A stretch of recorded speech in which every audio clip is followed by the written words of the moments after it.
Patay ang 17 taong gulang na motorcycle rider matapos mabangga ng isang tricycle sa San Jose del Monte, Bulacan. 5 iba pa ang sugatan. May unang balita si Bea Pinlac. Nabulabog ang bahaging ito ng Sapang Palay Road sa San Jose del Monte, Bulacan nang magkabanggaan ang isang tricycle at motorsiklo pasado alas 8 kagabi.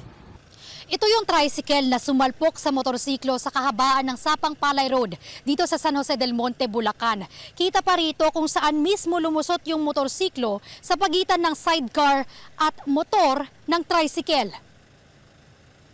Pumasok yung motor doon sa loob ng tricycle kasama yung driver, tapos may angkas po siyang isa na sugatan po.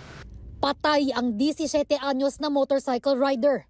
Sugatan ang 24 anyos niyang angkas, gayon din ang 22 anyos na driver ng tricycle at 3 niyang pasahero. Kabilang doon ang 2 minor de edad. Based doon sa statement ng witness, yung itong si tricycle ay umovertake po ng isang sasakyan na nakahinto sa may kalsada.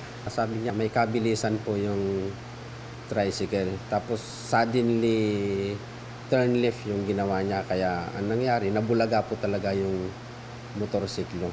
Kasi ang alam niya, diretso lang siya. Yung pagpunta ng tropa doon, wala silang naabutan doon na protective gear ng mga motorsiklo.